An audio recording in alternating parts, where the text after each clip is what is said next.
Hi, my name is Abby Davis, and I'm part of the Nuclear Power Probe team, AAA and W. We were tasked with measuring the power output of the Polestar reactor here on campus.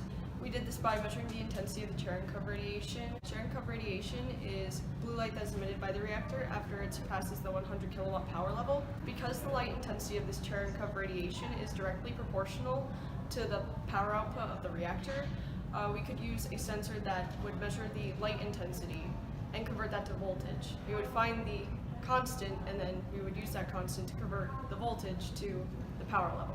Hey folks, I'm Austin Wells. I was in charge of material procurement and probe manufacturing. The department actually set out some design parameters that we had to follow, which included the probe couldn't be in excess of 12 feet long, it couldn't be in excess of a diameter of 2 inches wide, and it had to be completely watertight since it was going to be submerged in the reactor pool. Our probe, however, ended up being half-inch diameter pipe, about 10 feet long, and on the top of our probe we actually included a control cap which included the power switch to turn the probe on, a signal LED to show us that the probe was actually giving us a signal, as well as the 2 electrode leads that we'd be taking the voltage reading from. That voltage reading then would be put into a MATLAB program which allowed us to plot a curve of best fit, and from there we were able to actually predict the reactor level.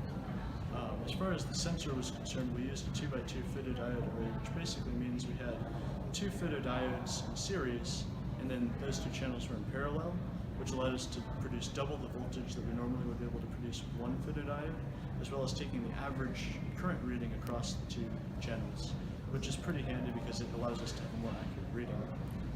As far as the circuit design was concerned, we spent a lot of time in our preparation work actually designing the circuits and making sure that they would function correctly.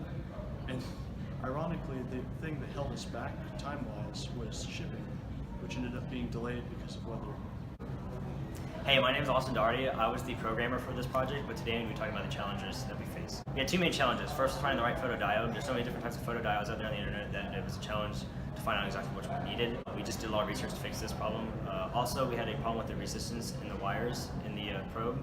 To fix this, we added a voltage booster into the circuitry, which helped make our readings a little more accurate. Moving on to the engineering design cycle, first we had to exactly ask ourselves what exactly we were going to do in this project. This was a challenge at first, but until we finally overcame it, it was a lot easier.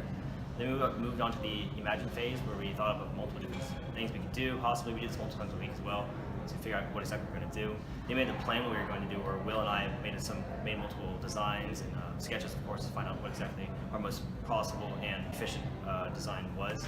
Then we kind of handed over to Austin Wells, where he went on to the create phase and put everything together, put circuitry in, as well as cemented it all together to make it waterproof. Lastly, after testing the probe, we had to improve it just a bit so we improved the code a little bit to make the figures look a little bit better, as well as fix the wires inside of the probe. Hello, my name is Will Plone. I was in charge of sketches of the design as well as the budget for this project. In the end, we only used about $22 of the $40, which means we saved about $18 on this project. If we did this project again, I would simplify the design by removing the voltage booster and making the diameter of the pipe a little bit bigger so it's easier to work with. When Austin and I were creating this probe, we threaded the wires through the pipe, and because it was so small, they ended up coiling against each other so they wouldn't go all the way through. So having a bigger diameter would eliminate that issue. Some advice I would give to incoming freshmen is to get started on your project earlier rather than later. The month you're given goes by fast, and meeting deadlines is super crucial. Also, be as creative as possible, and don't be afraid to think outside of the box because you get extra points for having an interesting project.